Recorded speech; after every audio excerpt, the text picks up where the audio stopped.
continue my lamentably circuitous instructions, I am currently staying in London with my aunt and uncle Gardiner for the purpose of selecting wedding clothes. To be honest, I would have been perfectly content to marry Darcy in my last year's workaday gown, or in my night shift, but it seemed cruel to deprive my mother of the delight of seeing me outfitted in a perfectly outrageous number of new things. Jane, my oldest sister, was to accompany me to London as well. Our wedding is to be a double one.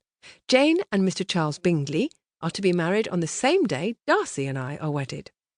But at the last moment, Charles heard word of an estate in the north that has come up for sale.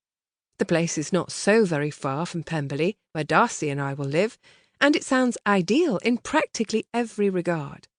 Charles elected to travel there at once to see the place for himself and decide whether he wishes to make an offer for it. Jane, of course, being the happy possessor of the sweetest temper in all of England, told Charles that she would be entirely content with his decision, whether he chose to buy the property or no. But Charles would not hear of that. He really is Jane's perfect match. Not only that, but he loves her so truly that it practically radiates from him whenever they are in the same room. He insisted that Jane ought to see the place too before he committed to buying it.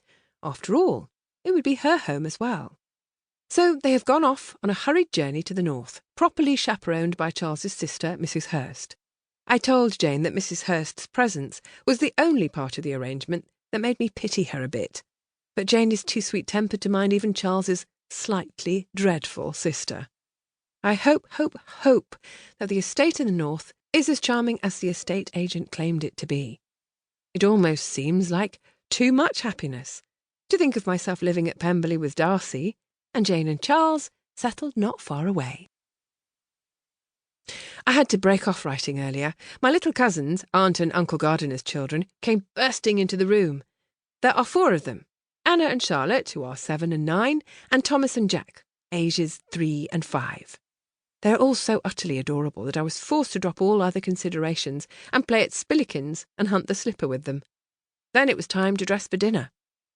Only now that I am back in my room getting ready to go to bed, have I realised that I never did write down what I set out to say earlier, which was an account of Darcy's visit this morning. I was in the morning room writing a letter to my mother, who had just written to inform me that I am a terrible daughter for not giving her better accounts of the balls that I am attending, the gowns that I am wearing, and the expensive presents with which Darcy is, presumably, showering me. Because what is the good of her daughter's being engaged to marry a fabulously wealthy man if she cannot crow about all of its said items of interest to our neighbours? That, of course, is my own interpretation. My mother's actual words were slightly more subtle. Very slightly. Rose, Aunt Gardiner's maid, came in to tell me that Darcy had arrived to call on me, and a moment later he entered. He looked almost impossibly handsome, wearing buckskin breeches and a blue superfine coat that set off his broad shoulders and dark hair. I suppose the truth is so patently obvious that I may as well admit it straight out. I am hopelessly, helplessly, utterly in love. But more important than good looks, he was smiling. Not the polite, stiff quirk of the lips that passes for his social smile, the one he gives people whose boring company he is forced to endure. A real smile. The one that reaches his eyes, and that I have seen only since we have been engaged. "I met Mrs. Gardiner on the front step," he said. "She was just going out to pay some morning visits, but she kindly allowed that I might come in and visit without a chaperone. And seeing as how, for one thing, we are engaged to be married in 2 weeks' time, and for another, she said she has the highest estimation of my gentlemanly character." Ah! I pushed the letter to my mother aside and got up to greet him. I, however, am not gentlemanly in the slightest. How does she know I will not take ruthless advantage of your honour? Darcy laughed.